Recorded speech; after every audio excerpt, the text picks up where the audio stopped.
ನ್ಯಾಯಾಲಯದಲ್ಲಿ ನಾವು ಹೋರಾಟ ಮಾಡ್ತಿದ್ದೀವಿ. ಈಗೀಗ ನಮಗೆ 17ನೇ ರಾಜ್ಯ ಸಮ್ಮೇಳನ ನಡೆಸ್ತಾ ಇದ್ದು ನಮಗೆ ಇದರಿಂದ ತುಂಬ ಅನುಕೂಲ ಆಗಿದೆ. ಅದಲ್ಲದೆ ನಾವೆಲ್ಲ ಅಭಿಯೋಜಕರು ಒಬ್ರಿಗೊಬ್ಬರು ಭೇಟಿಯಾಗಿ ವಿಮರ್ಶೆ ಮಾಡಿಕೊಂಡು ಎಲ್ಲ ಕಾನೂನು ಬಗ್ಗೆ ತಿಳ್ಕೊಂಡು ಒಳ್ಳೆಯ ಫಲಕಾರಿ ವಿಷಯದಂತೆ ನಾವು ನ್ಯಾಯಾಲಯದಲ್ಲಿ ಕೆಲಸ ಮಾಡೋಕ್ಕೆ ನಮಗೊಂದು ಹುಮ್ಮಸ್ಸಿದೆ. ಇದರಿಂದ ಕೂಡ ರಾಷ್ಟ್ರೀಯ ಲೋಕ ಅದಾಲತು ಜಿಲ್ಲಾ ಮಟ್ಟದ್ದು, ರಾಜ್ಯ ಮಟ್ಟದ್ದು, ತಾಲೂಕು ಮಟ್ಟದ್ದು ಎಲ್ಲನೇ ಇದೆ. ಈಗ ಅದರ ಜೊತೆಗೇ ಆರೋಪಿತರಿಗೆ ಶಿಕ್ಷೆ ವಿಧಿಸುವಂಥ ಒಂದು ನಿಟ್ಟಿನಲ್ಲಿ ಕೂಡ ಅಭಿಯೋಜಕರು ಕರ್ತವ್ಯ ನಿರ್ವಹಿಸಬೇಕಾಗಿದೆ. ಇಂಥ ಸಂದರ್ಭದಲ್ಲಿ ಏನಾಗಿದೆ ಅಂದರೆ, ನಮಗೆ ನ್ಯಾಯಾಲಯದಲ್ಲಿ ಮಾನ್ಯ ಮುಖ್ಯಮಂತ್ರಿಗಳು ಇವತ್ತು ಹೇಳಿದರು, ಕೂಡಲಿಕ್ಕೆ ನಮ್ಮ ಗೃಹ ಸಚಿವರು ಕೂಡ ಕೂಡಲಿಕ್ಕೆ ನಮಗೆ ನ್ಯಾಯಾಲಯದಲ್ಲಿ ಸ್ವಲ್ಪ ಸ್ಪೇಸ್ ಇಲ್ಲ, ಮೂಲಭೂತ ಸೌಕರ್ಯ ಇಲ್ಲ. ಈ ನಿಟ್ಟಿನಲ್ಲಿ ಏನಾದರೂ ನಮ್ಮ ಸಮ್ಮೇಳನ ಸಕ್ಸಸ್ ಆಗುತ್ತಂದರೆ ಅದನ್ನು ಕೂಡ ನಮ್ಮ ವಿಶೇಷವಾಗಿ ಮಹಿಳಾ ಅಧಿಕಾರಿಗಳಿಗೆ ಶೌಚಾಲಯದ ವ್ಯವಸ್ಥೆ ಭಾಳ ಕಡಿಮೆ ಇದೆ. ಈ ನಿಟ್ಟಿನಲ್ಲಿ ಸರ್ಕಾರ ನಮಗೆ ಸ್ವಲ್ಪ ಸೌಲಭ್ಯ ಅನುಕೂಲ ಆಗುತ್ತದೆ ಅಂತ ಎಲ್ಲ ಒತ್ತಾಯಗಳನ್ನು ಮಾಡಿದ್ದಾರೆ. ಆದಷ್ಟು ಈಗ ಮುಂಚೆ ಕಂಪೇರ್ ಮಾಡಿದ್ರೆ ಇವತ್ತು ಸುಧಾರಣೆ ಆಗಿದೆ. ಆದರೆ ಇನ್ನೂ ಕೆಲವು ಸುಧಾರಣೆಗಳಾಗಬೇಕಾಗಿದೆ. ಸುಧಾರಣೆ ಮತ್ತು ಬದಲಾವಣೆ ಆಗಬೇಕಾಗಿದೆ. ಮತ್ತು ಇನ್ನೊಂದು ಏನಾಗಬೇಕಾಗಿದೆ ಅಂದರೆ, ನಮಗೆಲ್ಲ ಸಾಮಾನ್ಯವಾಗಿ ಭಾಳ ಬಿಲ್ಡಿಂಗಿನ ಸಮಸ್ಯೆ ಇದೆ. ಬಿಲ್ಡಿಂಗು ಮತ್ತು ಸಿಬ್ಬಂದಿ ಸಮಸ್ಯೆ ಇದೆ. ಇತರ ಏನೋ ಸಮಸ್ಯೆಗಳು ಸ್ವಲ್ಪ ಮಟ್ಟಿಗೆ ಪ್ರಾಬ್ಲಮ್ ಸಾಲ್ವ್ ಆಗಿದ್ದಾವೆ. ಏನು ಬಿಲ್ಡಿಂಗು ಮತ್ತು ಈ ಮೂಲಭೂತ ಸೌಕರ್ಯಗಳು ನಮಗೆ ಭಾಳ ಅಡಚಣೆ ಉಂಟಾಗ್ತಾ ಇದೆ.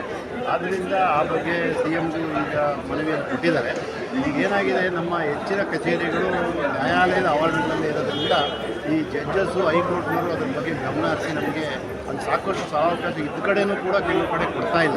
ನಮಗೆ ಬೇಕಾದಷ್ಟು ನಾವು ಸಿಬ್ಬಂದಿಗಳು, ಅಧಿಕಾರಿಗಳು ಒಂದೇ ರೂಮ್ನಲ್ಲಿ ಕೆಲಸ ಮಾಡೋಂಥ ಪರಿಸ್ಥಿತಿ ಇದೆ. ಅದನ್ನು ಹೈಕೋರ್ಟ್ನವರು ಕೂಡ ಈ ಬಗ್ಗೆ ಗಮನ ಹರಿಸಬೇಕು ಅಂತ ನಮಗೆ ಗಳಲ್ಲಿ ಕೆಲವು ಭರವಸೆಗಳನ್ನ ಈಡೇರಿಸ್ತೀವಿ. ಸಾಧ್ಯವಾಗ ಅಂಥ ಭರವಸೆಗಳನ್ನ ಈಡೇರಿಸ್ತೀವಿ. ಸಾಧ್ಯವಾಗದೇ ಇರೋಂಥವನ್ನ ಈಡೇರಿಸ್ಲಿಕ್ಕೆ ಆಗಲ್ಲ ಅಂತ ಹೇಳಿದ್ದಾರೆ. ಅದರಲ್ಲಿ ನಾವು ಕೇಳಿರ್ತಕ್ಕಂಥ, ನಮ್ಮ ಸಂಘದಿಂದ ವತಿಯಿಂದ ಕೇಳಿರ್ತಕ್ಕಂಥ ಎಲ್ಲ ಭರವಸೆಗಳು ಕೂಡ ಈ ಸರ್ಕಾರ ಈಡೇರಿಸಬಹುದಾದಂಥ ಸಮಸ್ಯೆಗಳನ್ನೇ ಅಲ್ಲ,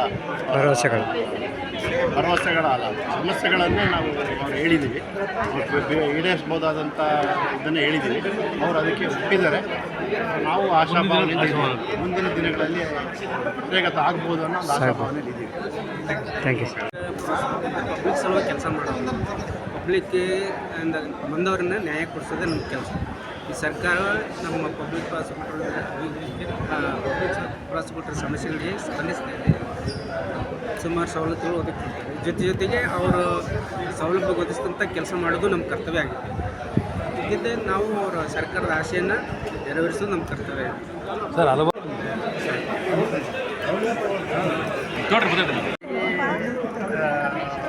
ರಾಜಿ ಮಾತ್ರ ಮಾಡಲಿಕ್ಕಾಗುತ್ತೆ. ಇನ್ನು ಕ್ರಿಮಿನಲ್ ಪ್ರಕರಣಕ್ಕೆ ಸಂಬಂಧಪಟ್ಟಾಗೆ, ಆದರೆ ಸಿವಿಲ್ ಪ್ರಕರಣಕ್ಕೆ ಸಂಬಂಧಪಟ್ಟಾಗೆ ಪಕ್ಷಗಾರರು ಇಚ್ಛೆ ಪಟ್ಟಲ್ಲಿ ಮಾತ್ರ ಮಾಡಲಿಕ್ಕಾಗುತ್ತೆ. ಅದರಲ್ಲಿ ನ್ಯಾಯಾಧೀಶರು ಈಗ ಇನ್ವಾಲ್ವ್ ಆಗ್ತಾ ಇದ್ದಾರೆ.